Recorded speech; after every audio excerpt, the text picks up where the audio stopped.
Tengo el agrado de darles a todas y a todos ustedes la más cordial bienvenida a esta conferencia magistral a cargo de la embajadora emérita Patricia Espinosa Cantellano, quien nos generosamente ha aceptado dar esta plática sobre la cooperación internacional frente al cambio climático.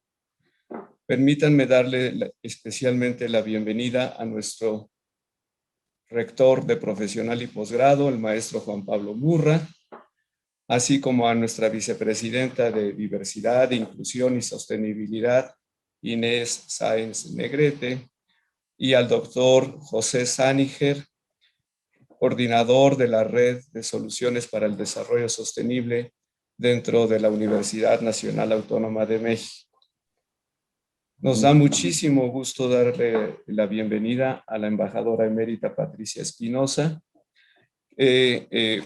Al dar esta conferencia, pues ha tenido una gran generosidad con nosotros, con las universidades que formamos parte de la Red de Soluciones para el Desarrollo Sostenible. Patricia Espinosa es miembro del Servicio Exterior Mexicano, alcanzó el nombramiento más alto como embajadora emérita. Como ustedes saben, fue secretaria de Relaciones Exteriores de diciembre de 2006 a diciembre de 2012. Antes se desempeñó como embajadora de México en Alemania, embajadora de México en Austria y los organismos internacionales con sede en Viena. Desde el 16 de mayo de 2016 es la secretaria ejecutiva de la Convención Marco sobre el Cambio Climático. Le voy a pedir a nuestro rector, el maestro Juan Pablo Murra, que le dé oficialmente la bienvenida a nombre del Tecnológico de Monterrey. Rector. Muchas gracias, Miguel, y muy buenos días a todos y a todas los que nos acompañan en esta conferencia magistral. Antes de iniciar, de nuevo, dirigirme a la embajadora Patricia Espinosa para darle la bienvenida en nombre de toda la comunidad del Tecnológico de Monterrey. Para nosotros, como institución educativa, es un verdadero honor contar con su presencia de una mujer mexicana con liderazgo de talla internacional, con incidencia y en un tema tan relevante para la humanidad en nuestros tiempos y en las décadas que vienen. Es usted una autoridad en materia de cambio climático en la escena multilateral para compartir, y le agradecemos que venga a compartir con nosotros ideas, aprendizajes y los retos que debemos enfrentar. Contar con su presencia nos brinda un valor muy importante a la comunidad del TEC y en México en general, la red de universidades que están aquí presentes. Platicábamos hace rato que el SDSN en México ya integra más de 73 universidades que estamos trabajando de manera conjunta para cumplir los objetivos de desarrollo sostenible. También compartir con la comunidad, los que estamos aquí presentes, que el Día Internacional de la Tierra, el TEC de Monterrey, presentamos nuestro Plan de Sostenibilidad y Cambio Climático al 2025, en la que estamos buscando vincular todas nuestras acciones académicas, de investigación y de operación como institución a los objetivos de desarrollo sostenibles y ayudar a la Agenda 2030 de México en este marco de la década de la acción. Definimos un plan que tiene 6 ejes de acción: cultura, mitigación, adaptación, educación, investigación y vinculación, con objetivos en cada uno de estos temas, tanto hacia adentro de la institución como en las comunidades en donde estamos presentes. Buscando, nos pusimos la meta de ser una universidad carbono neutral para el 2040, habiendo interiorizado una cultura de sostenibilidad de todos los miembros de la comunidad y donde nuestros egresados se conviertan en agentes de cambio de la sociedad y para la sociedad. También desde 2019 firmamos el Global Climate Letter for Universities and Colleges, donde nos comprometemos a definir recursos para la investigación, generar técnicas aplicadas y dedicadas al cambio climático y a modificar nuestras prácticas de gestión en los 26 campus que conforman al TEC de Monterrey. La suma de estas acciones esperamos nos permitan seguir trabajando para ser una institución más responsable y comprometida con la sostenibilidad y impulsar a las generaciones presentes y futuras a tener una conciencia de cuidado y responsabilidad hacia nuestro planeta. Hace un par de semanas tuve la oportunidad de leer el libro de Bill Gates que publicó hace poco sobre How to Avoid a Climate Disaster, Y me quedé con una idea hacia el final del libro que habla que es muy fácil que nos sintamos impotentes ante un problema tan grande como el cambio climático. Sin embargo, no es necesario ser político o filántropo para marcar la diferencia, pues el simple hecho de tener influencia como ciudadano, consumidor, empleado o empleador, podemos hacer esa diferencia.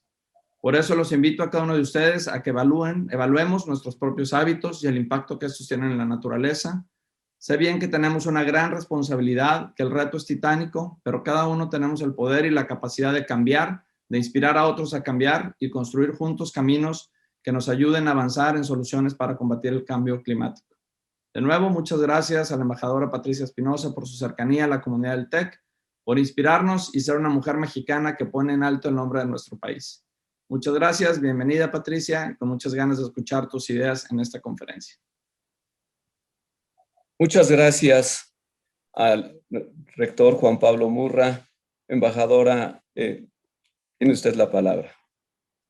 Muchas gracias, embajador. Rector, muchas gracias y también muchas gracias por su liderazgo, por la manera como claramente usted acaba de delinear, está tratando también de influir en la comunidad del TEC de Monterrey, en los jóvenes con quienes ustedes tienen una interacción diaria. Eso es lo que necesitamos justamente.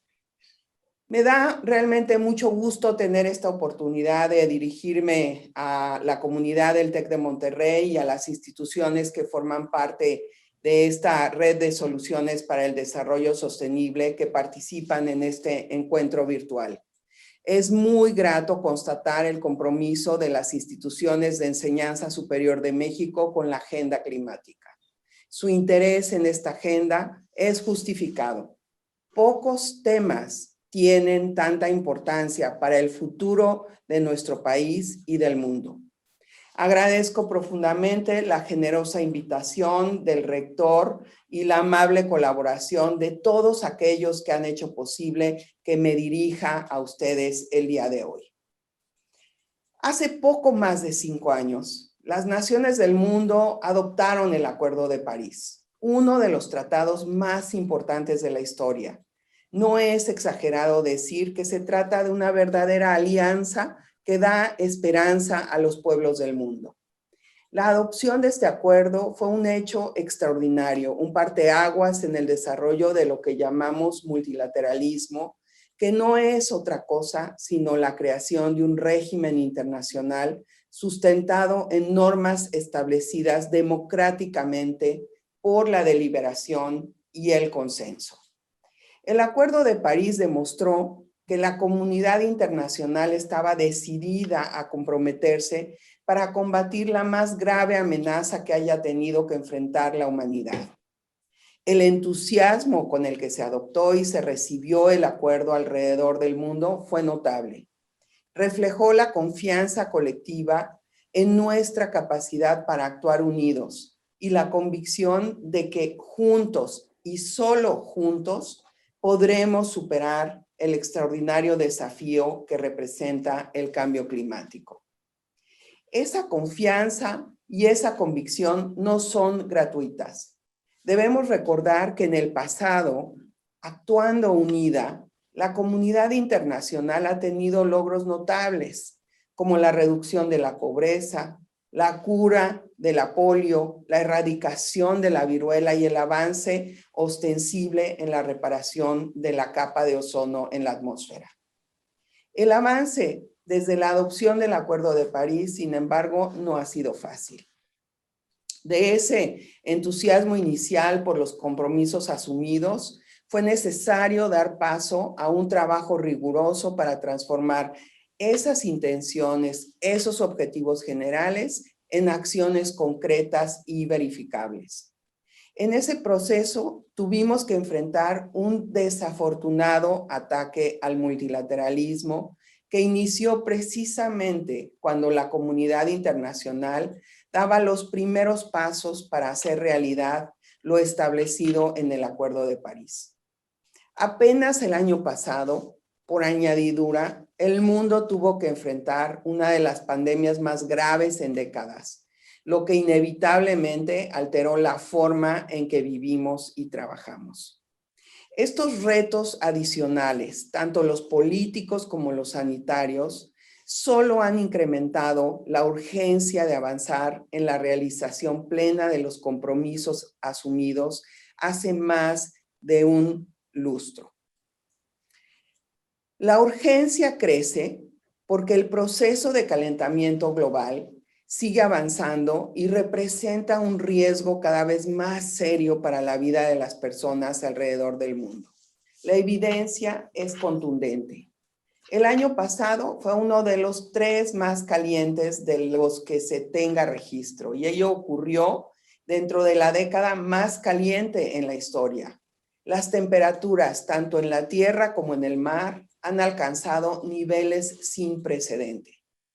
Ese año, o sea, el 2020, la temperatura media en el Ártico alcanzó cifras 3 grados centígrados por encima de su promedio histórico. Y en el norte de Siberia, la cifra fue 5 grados por encima del promedio. Prácticamente no hay punto en un mapa mundi en el que no se enfrente o se esté por enfrentar el impacto adverso de una emergencia climática, lo que significa el riesgo de pérdida de vidas y cultivos, de propiedades de áreas naturales y con ello el debilitamiento de la esperanza en nuestro futuro. En los países en vías de desarrollo, las probabilidades de pérdidas y daños, algunos posiblemente irreversibles, son 3 veces mayores. Esto incluye, por cierto, vastas áreas del territorio de México y de nuestros vecinos de América Central y del Caribe. No hay razones para creer que este proceso se revertirá por sí solo. La evidencia disponible, producto de investigaciones rigurosas e independiente, nos advierte que no será así. Por el contrario, solo mediante una acción climática eficaz y extensa alrededor del planeta será posible superar la crisis ambiental que vivimos y evitar los riesgos de incidentes cada vez más devastadores y costosos para los países y las personas. Por la naturaleza de este proceso, adoptar una actitud aislacionista no puede representar una solución. La pandemia que aún azota al mundo ha mostrado lo poco que sirven las fronteras para detener un fenómeno global. En el caso del cambio climático, es aún más ingenuo pensar que el aislamiento permitirá evitar las consecuencias de procesos que ocurren en la atmósfera, ajenos a cualquier límite fronterizo. Todos los países sufrirán el impacto del cambio climático en su entorno natural y, por supuesto, en su entorno económico, político y social.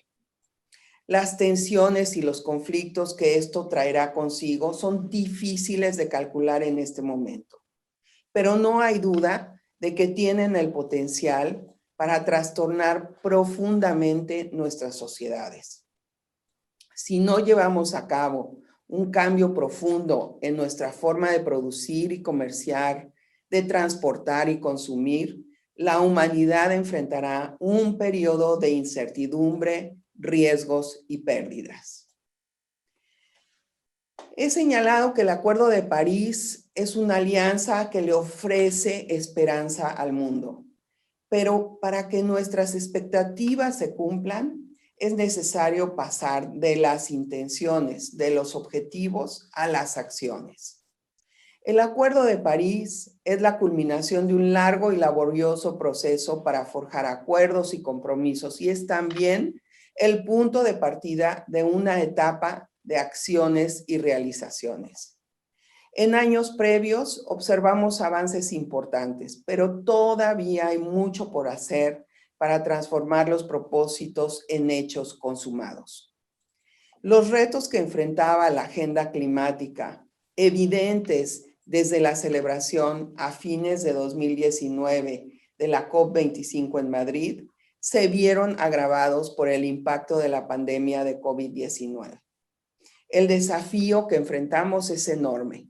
Las dos crisis, sanitaria y climática, pueden por momentos parecer abrumadoras, pero solo lo serán si no somos capaces de trabajar juntos, cada uno en el ámbito que le corresponda, para desplegar acciones locales, nacionales y globales. Esto significa, sobre todo, impulsar una reactivación que no constituya un regreso a las viejas prácticas, sino un avance hacia formas de trabajo y convivencia más sostenibles. Una reactivación más verde, más limpia, más saludable para todos. Esto, por supuesto, debe ocurrir a escala global y tiene que ser el resultado de acciones individuales, concretas, locales, no solo de intenciones generales, abstractas y globales. El desafío, repito, es muy grande. También debe serlo nuestra determinación de lograr ese profundo cambio en las políticas y las prácticas que afectan al clima. 2021 será el año más importante para la agenda climática, desde la adopción del Acuerdo de París en 2015. Es el momento de honrar la palabra, de cumplir los compromisos, de actuar con congruencia. Las negociaciones que se llevan a cabo a lo largo de este año y que concluirán en la COP26 en Glasgow constituyen la prueba más difícil para el Acuerdo de París, que es en última instancia una prueba para la comunidad internacional. Solo puede haber un resultado en Glasgow y es el éxito. Un éxito para el mundo entero, para todos los pueblos y para las generaciones futuras.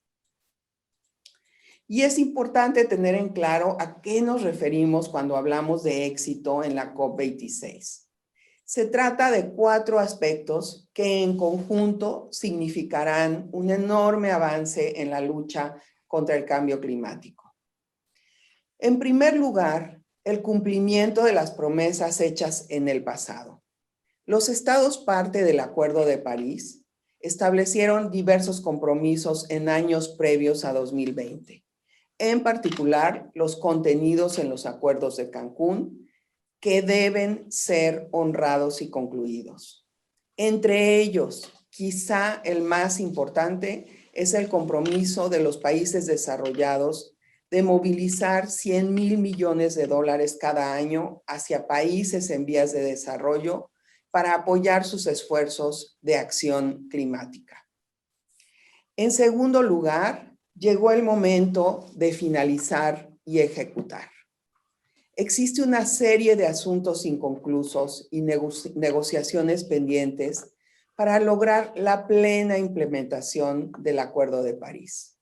Llevamos más de 5 años en esas negociaciones.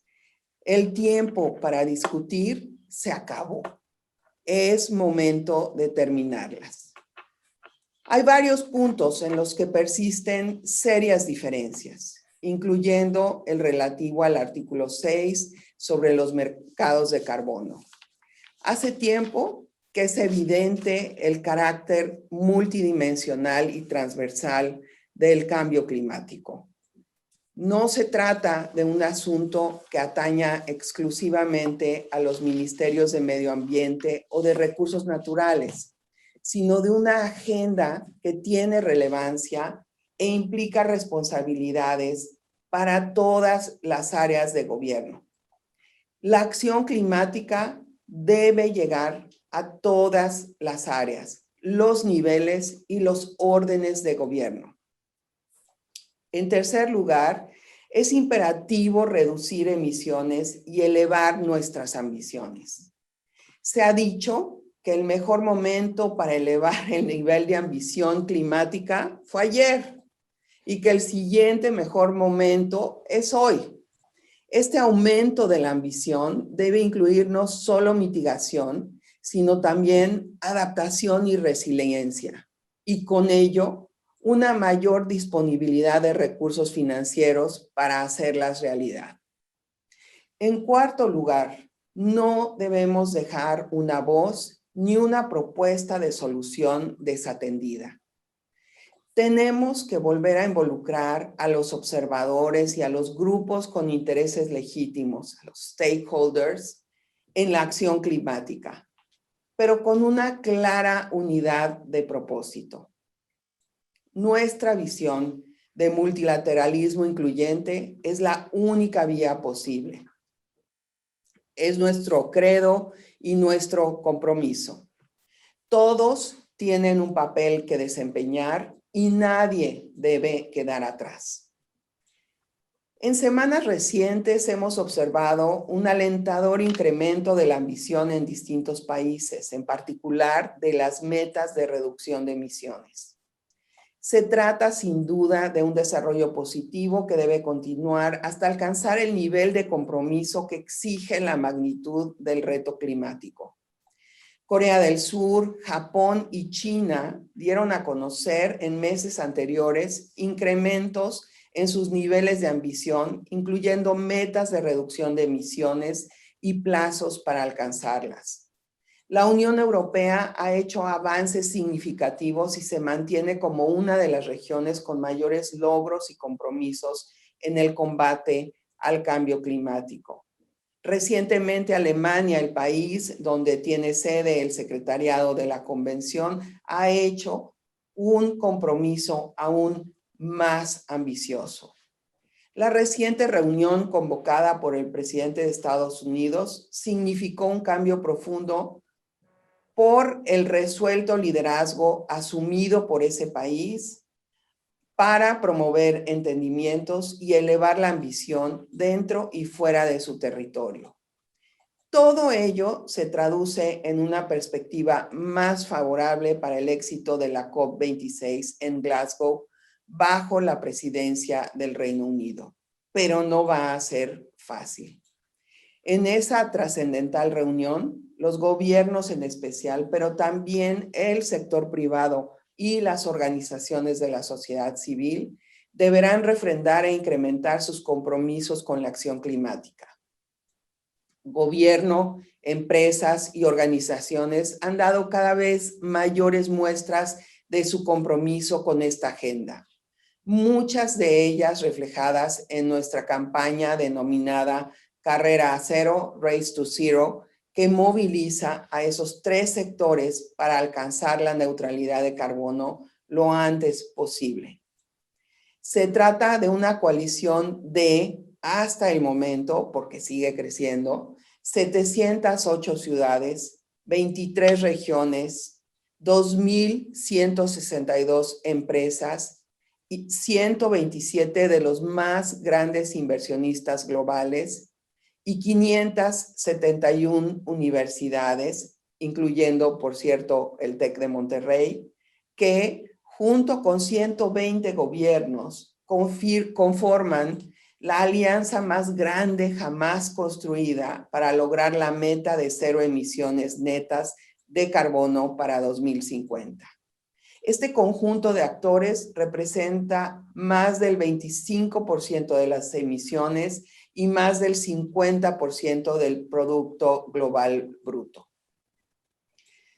Señoras y señores, jóvenes estudiantes, he tratado de exponer dónde nos encontramos en materia de acción climática global, hacia dónde vamos y por qué considero que hay motivos para sentirnos optimistas sobre el futuro inmediato.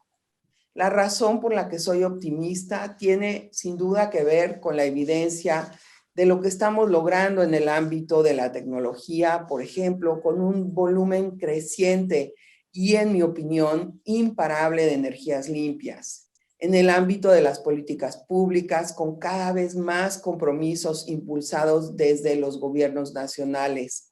En el ámbito de la acción climática, con más y más empresas, organizaciones de la sociedad e instituciones educativas y académicas sumándose con decisión a esta tarea global, quizá la más importante para los años y décadas por venir.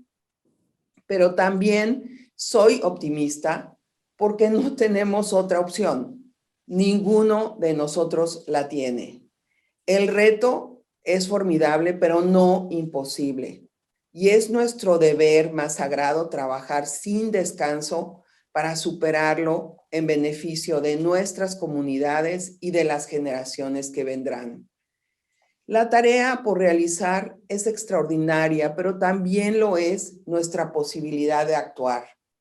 Desde pequeños cambios en nuestra vida cotidiana, que sumados significarán una profunda transformación, hasta las grandes directrices globales y nacionales que puestas en práctica también implicarán cambios en la vida diaria de cada uno y con ello cambios en la vida colectiva de los países. Hoy tenemos los recursos para unir fuerzas, fondos financieros, tecnología, destrezas, conocimientos, convicción y solidaridad para lograr el cambio que nuestro planeta necesita y nuestras sociedades anhelan. El potencial que tenemos, como el reto que enfrentamos, es inmenso. Necesitamos pasar de la reflexión al compromiso y del compromiso a la acción.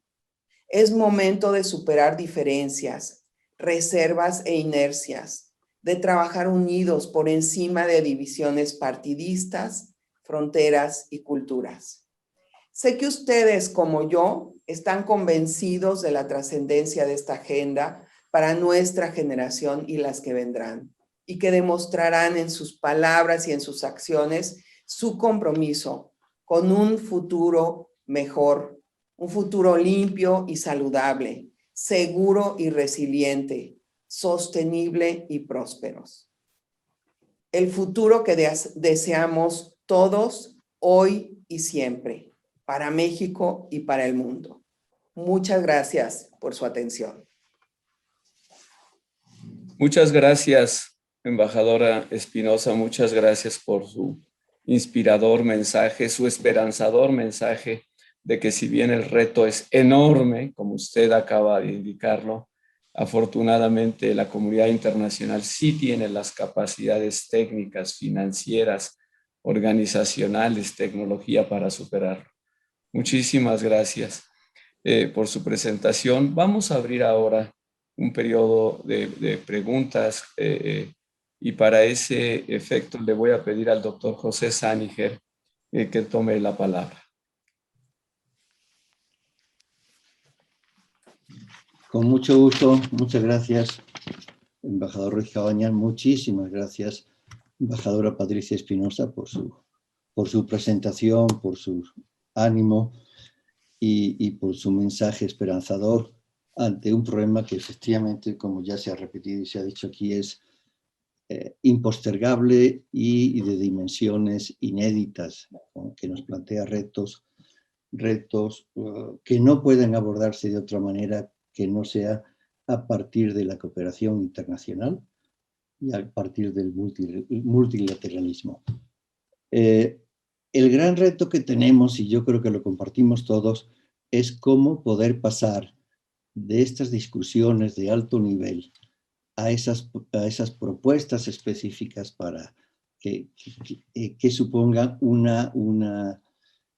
un cambio transformador de la realidad en el corto y mediano y largo plazo, porque estas estrategias tendrán que continuarse durante muchísimo tiempo. ¿Cómo podemos avanzar hacia la descarbonización, reducción de emisiones de gases y productos de efecto invernadero a través de una transición energética con energías renovables y limpias? Tenemos también que cuidar, que reforestar nuestros suelos y nuestras áreas forestales que están tan dañadas en nuestros países. Tenemos que cuidar y promover una transición hacia la movilidad energética, hacia la movilidad basada en coches, en carros eléctricos. Tenemos que cuidar mucho la eficiencia energética y así una serie de tareas que tenemos que abordar de manera inmediata. La pregunta es, para poder realizar todo esto, sobre todo en nuestros países, que han sufrido un poco lo que se llama el término que se acuñó de injusticia climática, en el sentido de que han contribuido relativamente poco al cambio climático a través de las emisiones de gases de efecto invernadero, pero sí resienten de manera incluso mayor que otros países sus efectos. Entonces, ¿qué opinaría sobre la posibilidad de generar un bono climático ligado a compromisos concretos y eficaces que se pueda demostrar su eficacia por parte de los países beneficiados? Y esa sería mi pregunta, y le agradezco muchísimo esta conferencia alentadora que nos da, y esperamos mantenernos en contacto con ustedes de la red SDSN para poder trabajar juntos, porque estas preguntas que le podamos hacer y las respuestas que pueda darnos van a ir siempre acompañados de una necesidad de trabajo muy fuerte. Muchas gracias y buen día para todos. Muchas gracias, doctor. Y yo quisiera agradecerle mucho sus comentarios y su pregunta, que me da la oportunidad de abordar dos, quizá tres aspectos importantísimos del régimen climático a raíz del Acuerdo de París. El primero tiene que ver con el tema, la pregunta enorme de, bueno, ¿y cómo le hacemos para avanzar? Y al respecto, el Acuerdo de París es un instrumento que nos brinda muchas herramientas. Una de ellas son los planes nacionales, lo que en inglés y en el acuerdo se conoce como los Nationally Determined Contributions. La posibilidad de obtener un acuerdo entre todos los países del mundo en París para comprometerse a asumir una responsabilidad para contribuir a la reducción de emisiones, tuvo que ver con una arquitectura en ese acuerdo que permite a cada país definir sus propios planes para reducir sus emisiones. Es decir, es un acuerdo que parte totalmente de la premisa de que todos los países están reconociendo que está en su interés contribuir a la reducción de emisiones, y por lo tanto también hará todos los esfuerzos a su alcance para hacer esa contribución.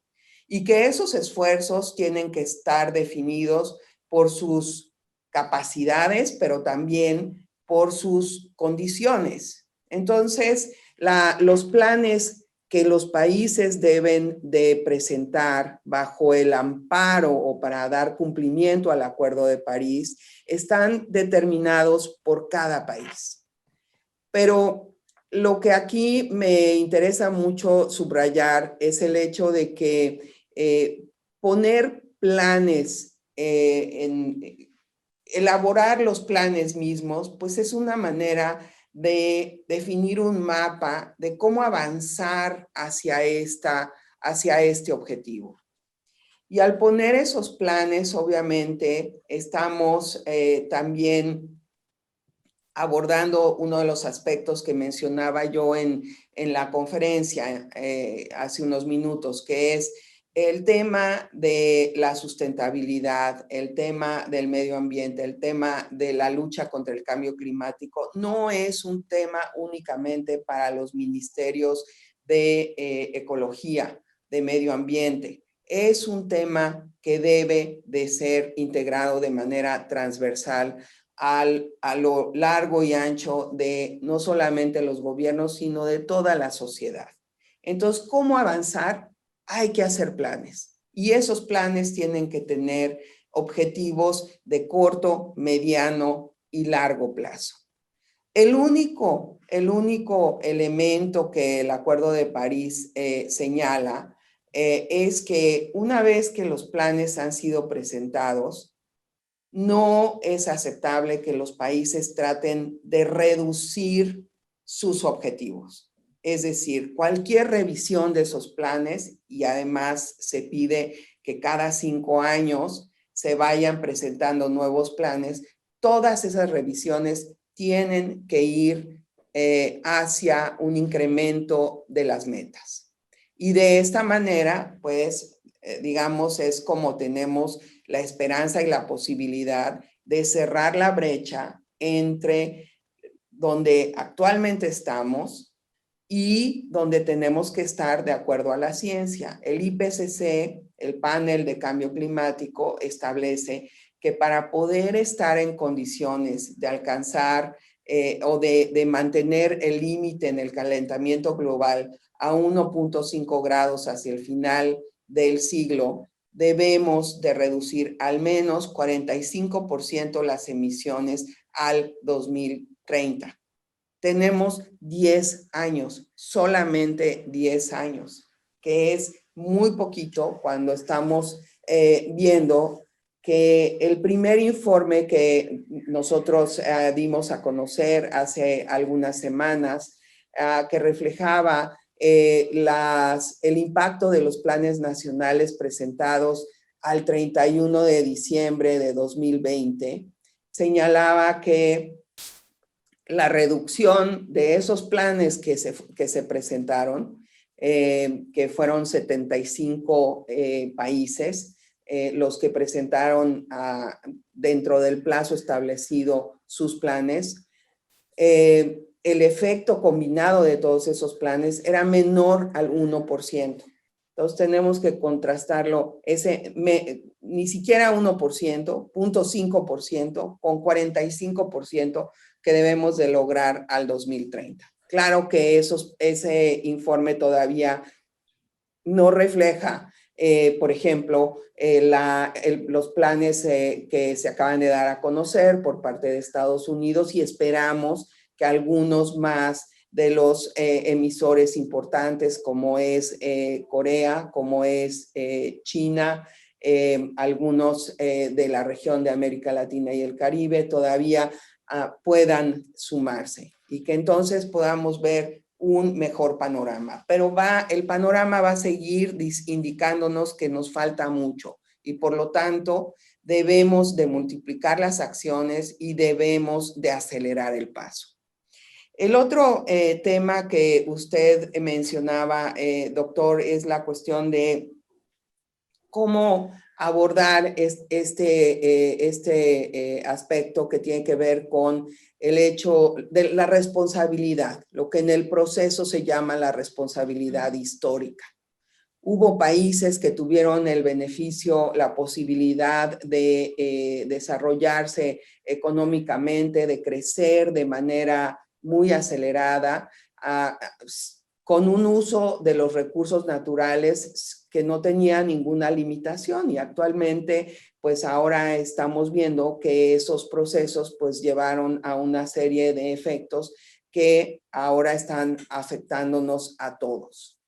El Acuerdo de París, y debo decir que aquí estamos hablando desde la Convención Marco de Naciones Unidas sobre Cambio Climático, contemplan que ese aspecto de la responsabilidad histórica se traduce en una obligación de los países desarrollados, de los países más ricos, de apoyar a los países en desarrollo. O sea, en el caso del régimen que tiene que ver con cambio climático, cuando hablamos de apoyo a los países en desarrollo, no es el concepto tradicional de asistencia al desarrollo como lo conocemos en otras áreas de la agenda internacional. En este caso, hay una obligación muy clara. Hay la obligación de apoyar a los países en desarrollo.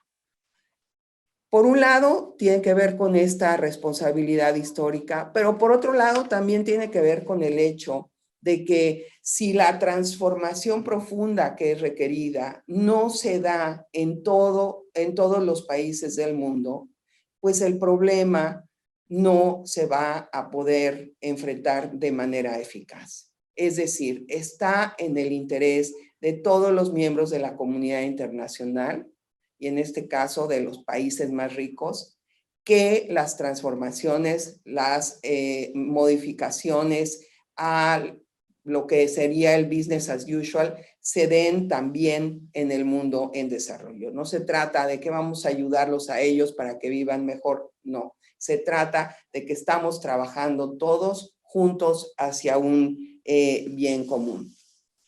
El tercer aspecto que usted tocó en su pregunta, pues tiene que ver con los mercados de carbono y en efecto, el Acuerdo de París también contempla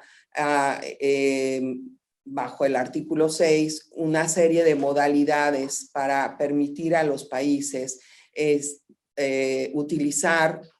generar créditos y después poderlos utilizar en su desarrollo. Entonces, también tenemos ahí un instrumento que es muy valioso para los países en desarrollo, especialmente para aquellos que no tienen la capacidad de generar sus propios mercados de carbono, como lo ha hecho la Unión Europea, como recientemente lo ha hecho China. Así que también ahí sí hay esta posibilidad. Es uno de los aspectos que todavía estamos en proceso de negociación, uno de los más complicados, de los más complejos técnica y políticamente, porque además no se trata de ahora de generar un mecanismo para el funcionamiento y reglas para el funcionamiento de los mercados de carbono que empiece de cero, sino que se trata realmente en este momento de definir, bueno, cómo vamos a evolucionar de lo que era el mecanismo de desarrollo limpio hacia el futuro bajo el Acuerdo de París. Y también en un entorno en donde hay varios mercados de carbono que ya están funcionando. Gracias. Muchas gracias, embajadora. Tenemos muchísimas preguntas y yo las voy a, para facilitar un poco pues este diálogo y su generosidad de responderlas, las voy a ir agrupando por temas. Una que me parece muy relevante porque se liga directamente a la conferencia de los Estados partes en Glasgow es la siguiente. De cara a Glasgow y los años hacia adelante, quisiera preguntarle, ¿cuáles son las acciones que se deben impulsar en las convenciones de certificación, biodiversidad y otros foros, como la próxima cumbre de sistemas alimentarios, para alinear y fortalecer los esfuerzos en favor de la lucha del cambio climático? O sea, si entiendo bien, es cómo ve usted estos otros procesos de la conferencia de biodiversidad, la conferencia de reforma de los sistemas alimentarios, esta cumbre que va a ser en septiembre. ¿Qué desearía usted que ocurrieran estas conferencias para incidir positivamente en Glasgow?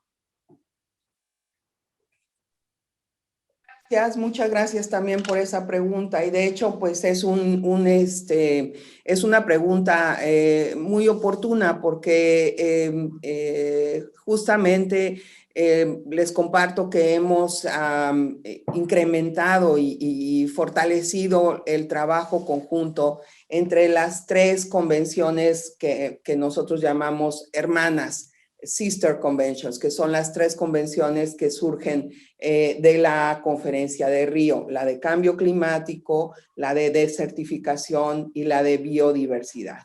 Estas tres convenciones, si bien tienen agendas específicas, en realidad se trata de una sola agenda que tiene que ver con la salud del planeta y por lo tanto la salud también de la vida humana y la viabilidad de la vida humana en este planeta. Entonces, cada una de las convenciones tiene, digamos, un ritmo y un énfasis diferente. Pero la verdad es que en el fondo, repito, se trata de una agenda común.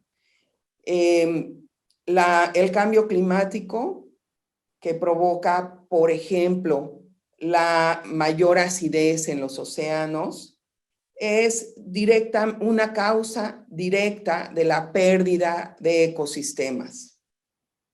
El cambio climático que provoca sequías es una causa directa de un avance en la desertificación y en la degradación de suelos.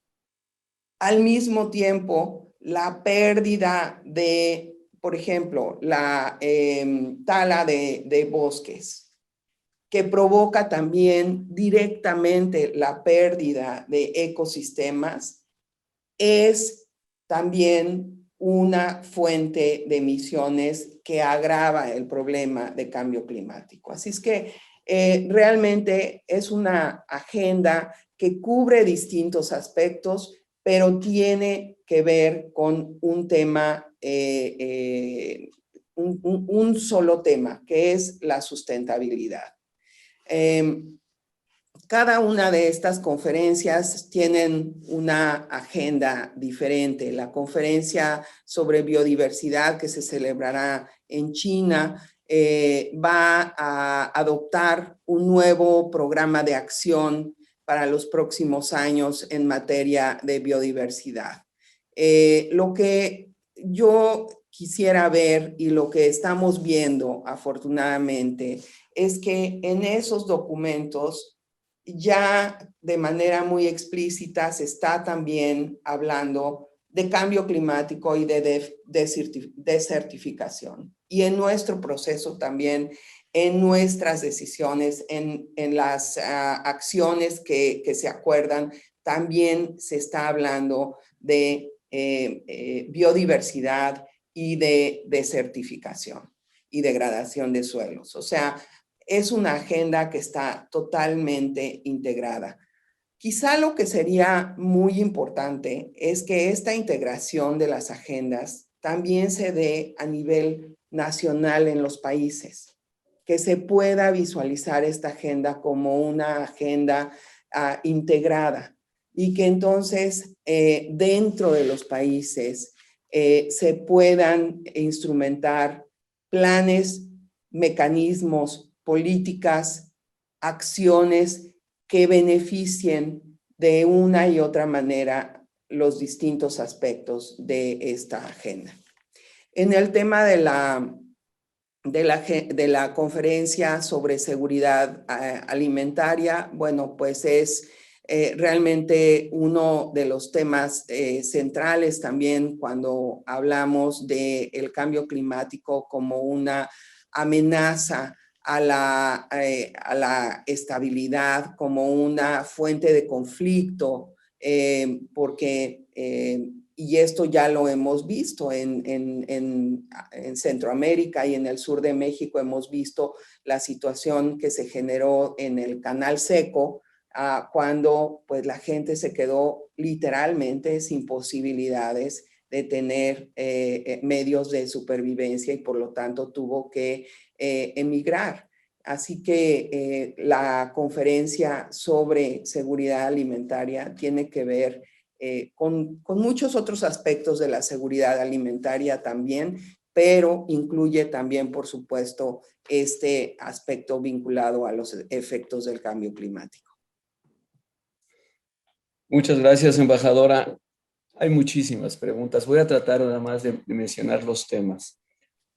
Muchas van dirigidas a cómo ve usted el papel de las universidades, qué más podemos hacer o qué deben hacer las universidades. Y concretamente hay de la región de América Latina, de México, qué podemos hacer en dos niveles, de aquí a Glasgow y en general en nuestros países. ¿Cómo ve usted el papel de las universidades en esta lucha común frente al cambio climático? Bueno, las universidades tienen un papel absolutamente central en esta transformación.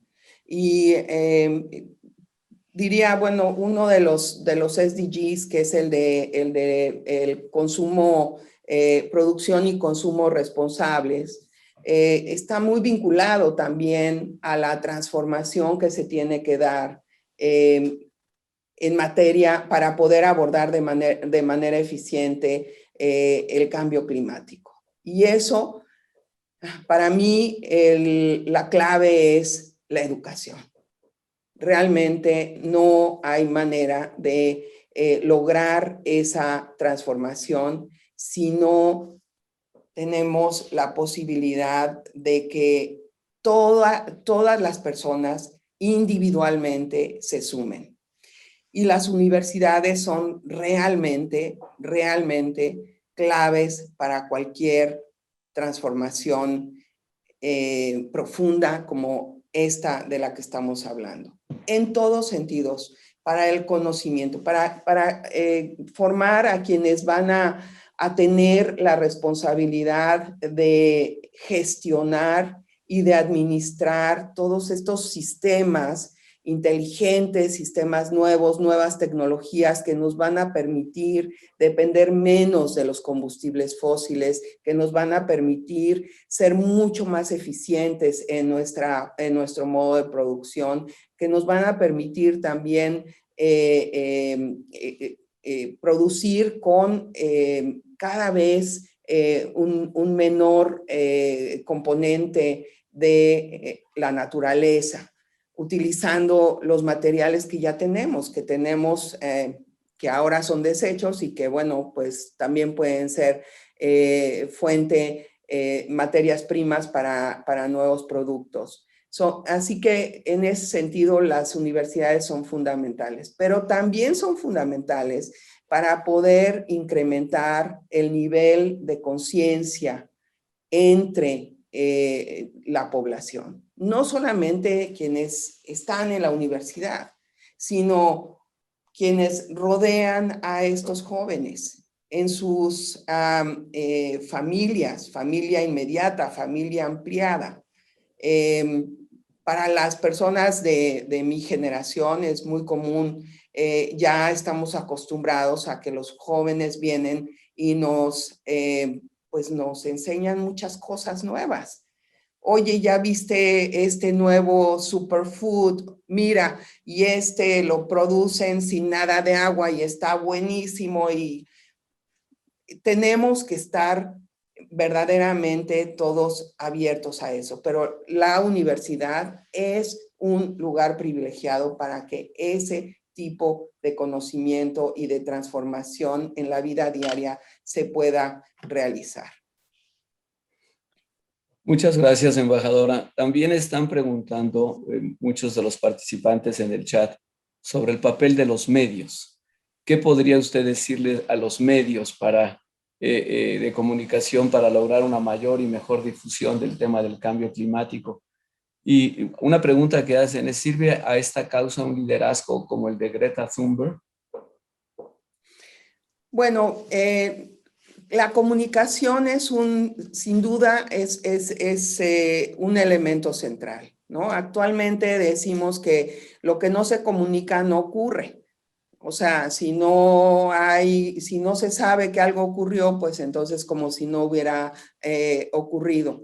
La verdad es que es un elemento central, y en ese sentido, pues primero compartirles que afortunadamente hay muchos medios de comunicación y canales de comunicación que se han sumado con convicción a la causa de combatir el cambio climático, que lo han entendido y que están dispuestos a participar. Ahora, hay un reto en el tema de comunicación cuando hablamos de cambio climático. Es una cuestión tan compleja y abarca literalmente todos los aspectos de la vida de una sociedad, que es difícil de transmitir, que es difícil de comunicar. Y en ese sentido, pues todavía enfrentamos un reto. Debo de decir, siendo autocrítica desde el punto de vista de Naciones Unidas, que Naciones Unidas, pues bueno, no es una agencia de publicidad ni de comunicación. Entonces, no somos precisamente los mejores en comunicar los mensajes claves para movilizar al ciudadano. Los documentos de Naciones Unidas son siempre complicados. Por definición, se trata de documentos negociados entre, en el caso de cambio climático, 197 países, y por lo tanto, pues podrán imaginar que no son obras literarias que se lean con facilidad. Y entonces está el reto de transformar esos mensajes y esos contenidos en una forma mucho más accesible para la población. Así que sí, en efecto, hay un enorme papel y oportunidad, diría yo, para los medios de comunicación para contribuir de una manera positiva en esta transformación. Con respecto a las personajes como, por ejemplo, Greta, bueno, para cualquier transformación se necesitan liderazgos. Eso es importante entender. Y un poco cuando hablaba hace rato de que el multilateralismo ha enfrentado una etapa de debilitamiento o de amenazas y ataques, pues tiene que ver también en parte con eso. No ha habido, tuvimos unos años en los que se perdió un liderazgo, no había quien estuviera verdaderamente tomando la bandera del multilateralismo. Bueno, los que estamos en la ONU sí, por supuesto, pero del lado de los países, de los gobiernos, no. Y en ese sentido, pues los avances que vimos desafortunadamente fueron pocos. Entonces, sí necesitamos liderazgo, sí necesitamos gente, porque si no, los cambios no se dan de manera espontánea. Sí necesitamos gente que pueda traducir una causa en objetivos concretos, en acciones concretas que tengan un impacto. Así que en ese sentido, bueno, Greta, como hay muchas Gretas alrededor del mundo, por cierto, hemos en nuestro mundo occidental, pues sí, Greta ha tenido muchísima visibilidad, pero hay una cantidad enorme de Gretas en los países en desarrollo también. Y eso sí es importante, necesitamos eso y necesitamos también la conciencia de los ciudadanos de que tienen la posibilidad de incidir y de influir en las decisiones que se van a tomar hacia el futuro. Desde el punto de vista político, por supuesto, con su voto, pero desde el punto de vista económico, con su dinero, con las opciones, con las elecciones, la elección que hagan cada día de cómo gastan su dinero, y no solamente lo que consumen, sino dónde tienen su dinero, en qué banco, ese banco, a dónde está invirtiendo, cómo está ese banco comportándose con respecto a los temas de sustentabilidad. Pasamos a otro tema que también está surgiendo mucho, oportunidades financieras para países latinoamericanos, para poder implementar programas para detener o reducir las emisiones y combatir el cambio climático. ¿Qué oportunidades ve usted en el sistema de la ONU o en otros lados? Usted mencionaba que no se ha cumplido el compromiso de los 100,000 millones de dólares, hecho cuando usted presidió la COP16 en Cancún. Y, o sea, quisiera usted decirnos sobre ese compromiso y sobre posibilidades de financiamiento. Sí, bueno, en efecto, la primera vez que se adoptó formalmente el compromiso de los países desarrollados de movilizar 100,000 millones de dólares para acción climática en países en desarrollo fue precisamente en 2010 en Cancún.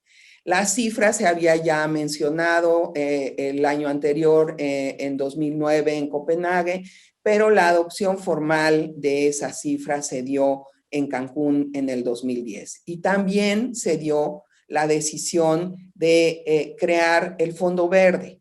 El Fondo Verde que actualmente tiene su sede en Corea, en Songdo, en Corea, y que ya está funcionando y está en su segundo proceso de recapitalización.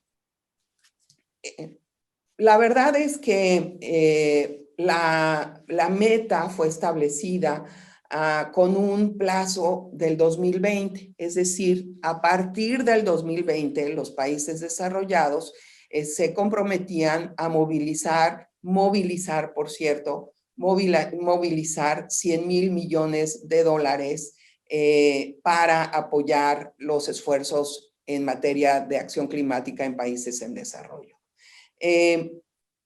Francamente, lo que ha ocurrido, y especialmente en los últimos años, pues había sido por parte de los países desarrollados, no, pues sí, ahí vamos, ya aumentó. Hay que decir que sí, los flujos de financiamiento climático fueron aumentando han ido aumentando desde el 2010 hasta la fecha. Sin embargo, no han llegado a los 100,000 millones. Ahora, hay un problema. Los datos con los que contamos, el informe más reciente que tenemos con respecto a los flujos de financiamiento climático, tiene cifras del 2018. Es un informe que a partir de 2014 o 15, si no estoy equivocada, se ha venido produciendo por parte de la OCDE. Entonces, de alguna manera, esta meta de movilizar los 100,000 millones se quedó como un objetivo, un compromiso de los países desarrollados, pero no se incorporó ninguna discusión dentro del proceso intergubernamental bajo la Convención y el Acuerdo de París. Pues obviamente por una oposición muy fuerte de los países desarrollados que no querían y no quieren ser vigilados con respecto al cumplimiento de esta meta. Y entonces ellos decidieron, bueno, nosotros vamos a emitir un informe cada año, se lo vamos a encargar a la OCDE y la OCDE lo va a presentar. Ahora, con respecto a ese informe, hay también muchísima controversia en el sentido de, bueno, ¿qué es lo que cuenta como financiamiento climático?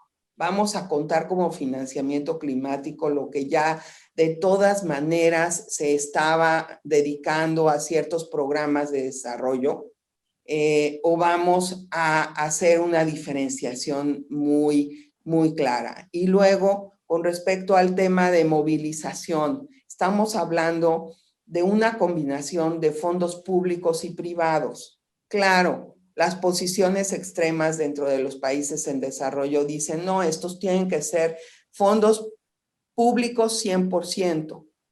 Pero la verdad es que yo diría que hay un entendimiento de que los 100,000 millones va a ser una combinación de fondos públicos y privados y que los fondos en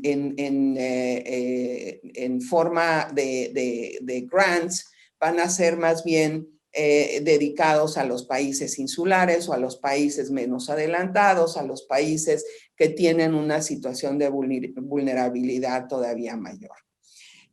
La última cifra que tenemos de acuerdo con este informe de la OCDE es de casi 80,000 millones de dólares para el 2018, lo cual indicaría que puede ser que estemos llegando a los 100,000 millones. Esta cifra, este compromiso de los 100,000 millones se ha convertido realmente más que otra cosa en un símbolo de credibilidad y de confianza en el proceso.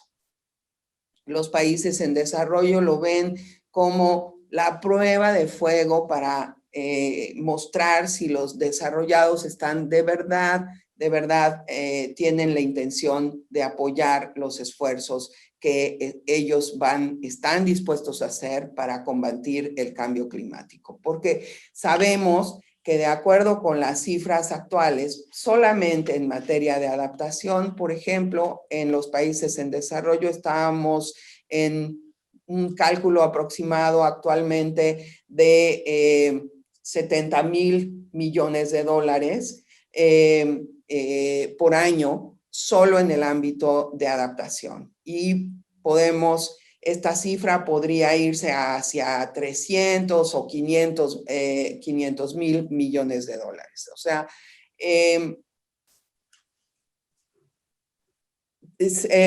para resumir, sí ha habido un incremento de estos flujos financieros en materia de cambio climático, sin embargo, no al nivel que se requiere.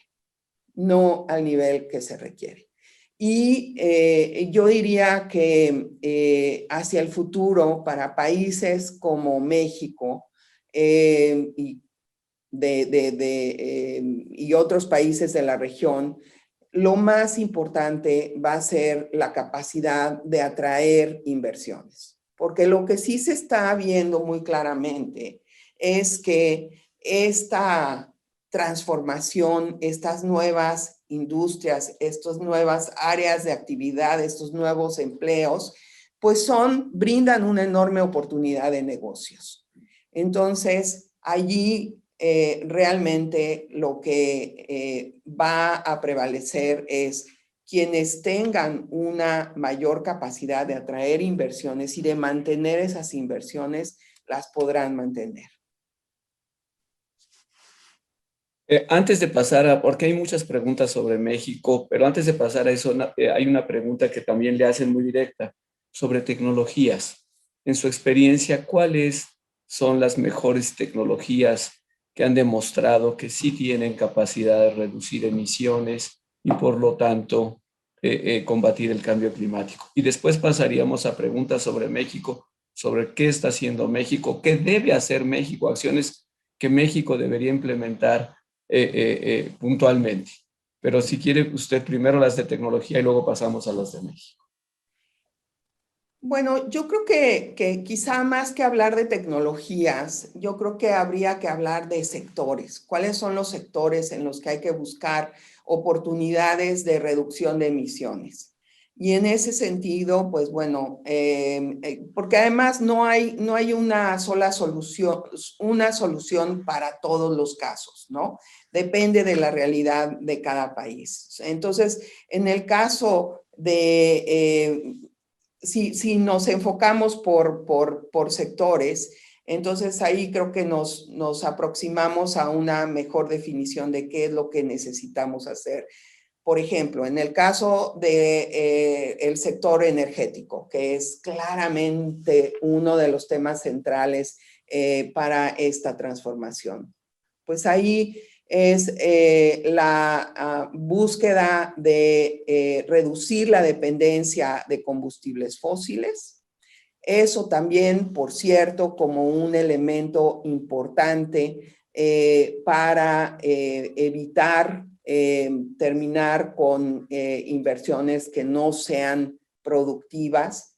El desarrollo reciente de las tecnologías de energías renovables, solar y eólica, sobre todo, pues indica claramente que son competitivas con combustibles fósiles y en algunos lugares del mundo son más baratas que los combustibles fósiles y eso es realmente entonces un área de oportunidad muy particular, pero sin llegar ni siquiera a eso. Hay países en donde en el ámbito de energía simplemente invertir esfuerzos en eficiencia energética ya implica un área de oportunidad para la reducción de emisiones. Otro caso es el tema de la movilidad. Ir hacia un proceso de movilidad electrificado, en lugar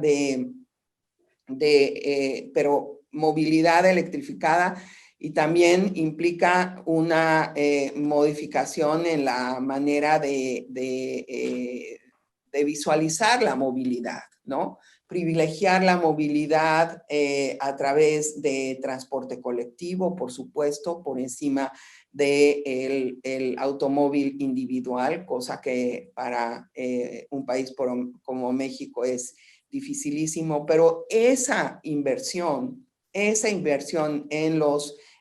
el transporte colectivo hay que verla ya no solamente en términos de el transporte en sí, sino también los daños que se evitan a la salud y al medio ambiente en general, y darle un valor a esas variables que actualmente, cuando se habla de obras de infraestructura, especialmente de transporte colectivo, no se toma en cuenta en muchos casos. Otra área importante pues es la cuestión de la eficiencia de las construcciones, no solamente las nuevas, sino las que ya existen, que por cierto son es una enorme fuente de empleo. Aislamiento de los inmuebles, hacerlos mucho más eficientes, tanto para el uso de agua como de energía, la gestión de desechos. O sea, definitivamente, embajador, yo lo que recomiendo es ver esto por sectores más que tecnologías. En ese sentido, embajadora, hay varias preguntas sobre México. ¿Usted cómo ve a México, otros países latinoamericanos del mismo nivel de desarrollo? ¿Qué les recomendaría para pues hacer su parte, digamos, para reducir emisiones y el cambio climático? Bueno, yo debo de decir que en la región hay algunos países que son verdaderamente muy ambiciosos y que son vistos como países que están a la vanguardia. Un caso claro, y esto pues es conocido ya de hace mucho tiempo, es el de Costa Rica, en donde Costa Rica se ha puesto la meta de ser un país carbono neutral. Y están avanzando. Y también debo de decir que, y esto pues ha sido un proceso que me tocó ver de cerca, el caso de Chile, que actualmente sigue todavía siendo la presidencia, sigue teniendo la presidencia de la conferencia. Chile puso en marcha un plan de reducción de emisiones, un plan hacia la neutralidad de carbono al 2050, y en un par de años se empezó de manera sistemática a cerrar las minas de carbón, a eliminar completamente de la matriz energética el carbón. Creo que no hay una sola receta para que sea aplicable para todos. En todos los casos hay que ver cuáles son las realidades nacionales, pero definitivamente uno de los aspectos importantes es en el tema de energía es darle cabida a las energías renovables.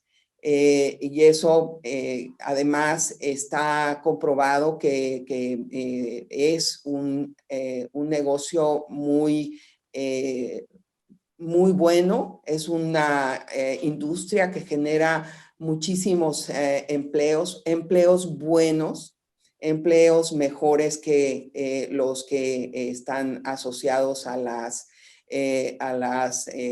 los combustibles fósiles. Ahora, estamos hablando de un tema de transición energética. Claramente no se trata de que haya un cambio de la noche a la mañana.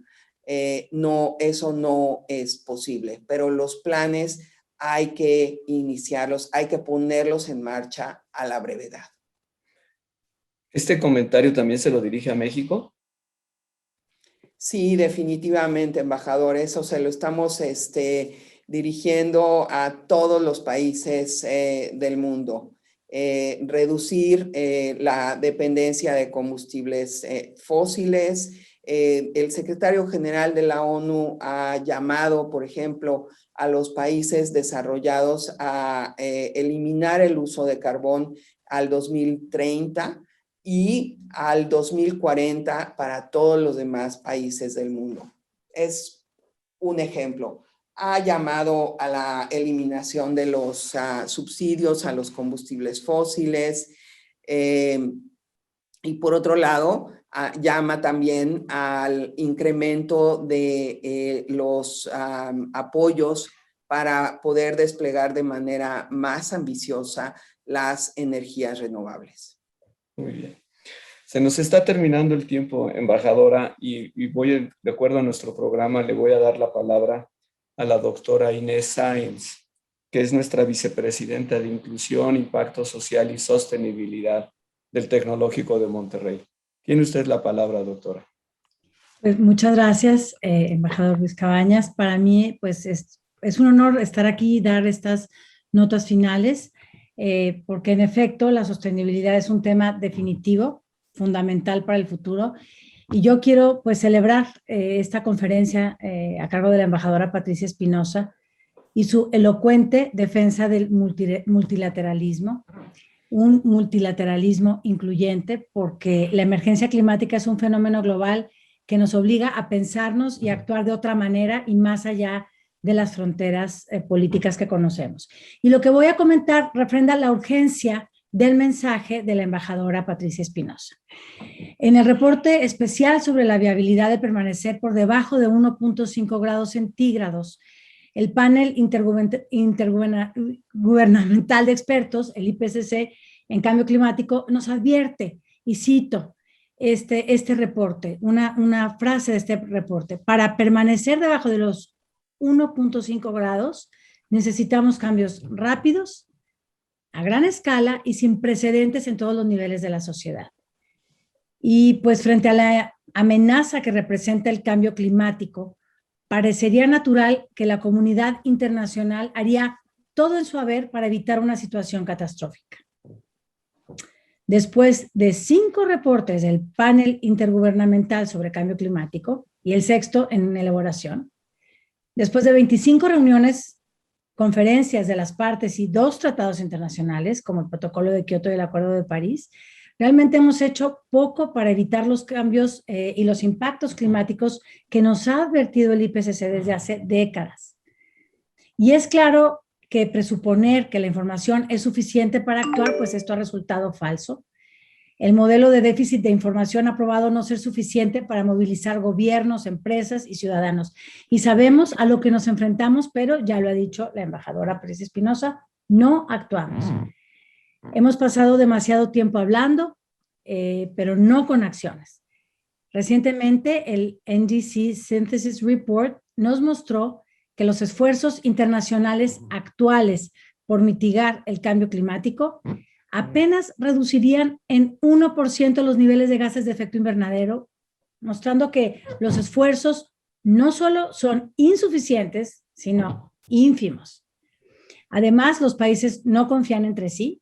Sospechamos de nuestras intenciones en lugar de hermanarnos en un frente común.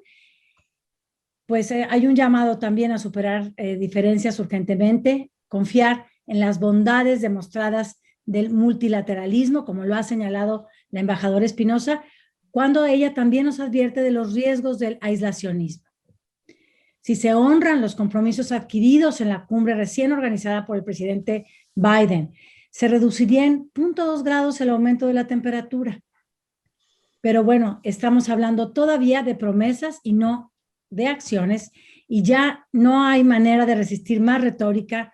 Como lo dijo la embajadora Espinosa, el tiempo para discutir se acabó. Necesitamos acciones urgentes. Y asimismo, en las negociaciones también hemos visto una profunda desconexión con las necesidades de la sociedad. Y voy a dar como ejemplo, pues 2019. Mientras que 2019 fue uno de los años más relevantes para las movilizaciones sociales a nivel internacional, guiados por Fridays for Future o Extinction Rebellion, donde millones de personas de todo el mundo salieron a las calles a exigir la declaración de una emergencia climática. Por el otro lado, irónicamente, 2019 fue uno de los años de menos logros y menos acciones en la COP25 en Madrid. Esto nos muestra una profunda desconexión entre lo que exige la sociedad y la movilización de la clase política mundial. Bueno, pues desafortunadamente, mientras hablamos y discutimos, ya se sufren las consecuencias, y frente a los riesgos climáticos presentes hay una gran lección que hoy nos deja la pandemia, Estamos acostumbrados a pensar que estamos todos en el mismo barco.